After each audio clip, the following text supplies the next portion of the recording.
Halo, assalamualaikum warahmatullahi taala wabarakatuh. Ketemu lagi di channel Indra Edu.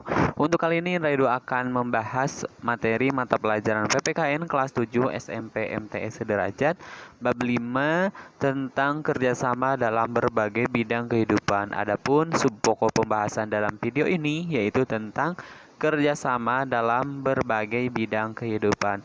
Oke, bagi teman-teman seperti biasa jangan lupa tekan tombol subscribe terlebih dahulu, lalu aktifkan tombol loncengnya supaya setiap ada video terbaru dari saya ada pemberitahuan kepada kalian, dan jangan lupa share kepada teman-temannya supaya bisa menebar manfaat yang lebih banyak lagi.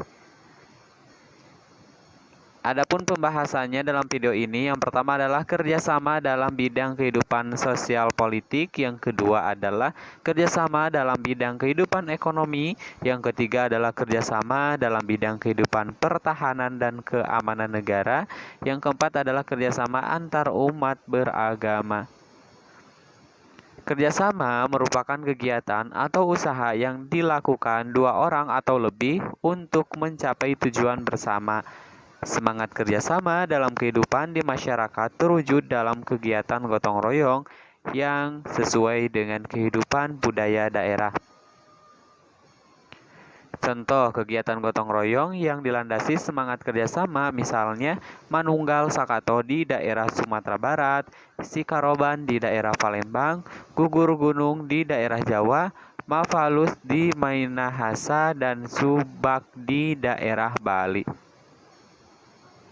Dalam kehidupan di masyarakat, kerjasama dikenal juga dengan sebutan gotong royong. Sesungguhnya, gotong royong yang dilakukan oleh masyarakat Indonesia merupakan perwujudan semangat sila ketiga Pancasila, yaitu Persatuan Indonesia.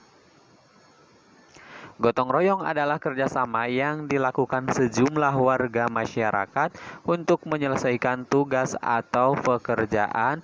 Gotong royong merupakan ciri khas dan budaya masyarakat Indonesia yang didorong adanya kesadaran bahwa manusia memerlukan bantuan orang lain dan dalam kehidupannya. Sedangkan yang selanjutnya adalah manusia dapat hidup secara wajar apabila bersama-sama dengan manusia lainnya. Yang pertama, pembahasan yang pertama tadi adalah kerjasama dalam berbagai bidang kehidupan sosial politik atau kerjasama dalam bidang kehidupan sosial politik. Landasan kehidupan sosial politik masyarakat Indonesia adalah sila keempat Pancasila, di mana sila keempat Pancasila itu bunyinya adalah kerakyatan yang dipimpin oleh hikmat kebijaksanaan dalam permusyawaratan atau perwakilan. Sila keempat Pancasila pada prinsipnya menegaskan bahwa bangsa Indonesia akan terus memelihara dan mengembangkan semangat bermusyawarah dalam perwakilan. Bangsa Indonesia akan tetap memelihara dan mengembangkan kehidupan demokrasi serta mengembangkan kearifan dan kebijaksanaan dalam permusyawaratan.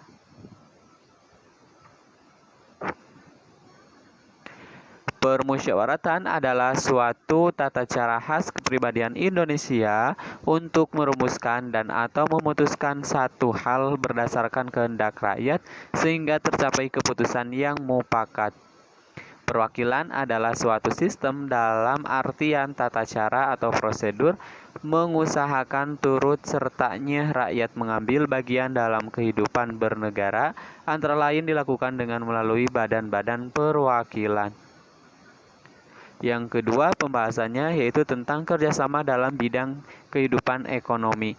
Pasal 23A Undang-Undang Dasar Negara Republik Indonesia tahun 1945 berbunyi, pajak dan pungutan lain yang bersifat memaksa untuk keperluan negara diatur dengan undang-undang. Pajak digunakan oleh negara untuk membiayai pembangunan nasional. Sedangkan pasal 33 ayat 1 Undang-Undang Dasar Negara Republik Indonesia tahun 1945 menyatakan bahwa perekonomian disusun sebagai usaha bersama berdasarkan asas kekeluargaan. Hal ini berarti dalam kegiatan usaha ekonomi digunakan prinsip kerjasama, saling membantu dalam suasana demokrasi ekonomi untuk mencapai kesejahteraan bersama secara adil. Wujud badan usaha yang diharapkan dalam pasal 33 ayat 1 Undang-Undang Dasar Negara Republik Indonesia tahun 1945 adalah koperasi, gotong royong, dan kekeluargaan merupakan salah satu asas dari koperasi. Asas kekeluargaan mencerminkan adanya kesadaran manusia untuk melaksanakan kegiatan koperasi oleh, dari, dan untuk semua anggota di bawah kepengurusan koperasi. Pembahasan yang ketiga yaitu tentang kerjasama dalam bidang kehidupan pertahanan dan keamanan negara. Pasal 30 ayat 1 Undang-Undang Dasar Negara Republik Indonesia tahun 1945 menyebutkan bahwa tiap-tiap warga negara berhak dan wajib ikut serta dalam usaha pertahanan dan keamanan negara. Sedangkan pasal 27 ayat 3 Undang-Undang Dasar Negara Republik Indonesia tahun 1945 menyebutkan bahwa setiap warga negara berhak dan wajib ikut serta dalam upaya pembelaan negara. Kerjasama warga negara untuk mewujudkan pertahanan dan keamanan negara merupakan contoh sikap bela negara. Bela negara adalah sikap mental yang dimiliki oleh seseorang atau sekelompok orang untuk ikut serta dalam usaha melindungi dan mempertahankan keberadaan bangsa dan negara. Sistem pertahanan negara terdiri dari 5 nilai dasar bela negara, yaitu apa saja? Yang pertama adalah cinta tanah air, yang kedua kesadaran berbangsa dan bernegara, yang ketiga adalah keyakinan Pancasila sebagai falsafah dan ideologi negara, yang keempat adalah rela berkorban untuk bangsa dan negara, yang kelima adalah memiliki kemampuan awal bela negara fisik maupun non-fisik, menurut Avandi tahun 2020 halaman ke-20.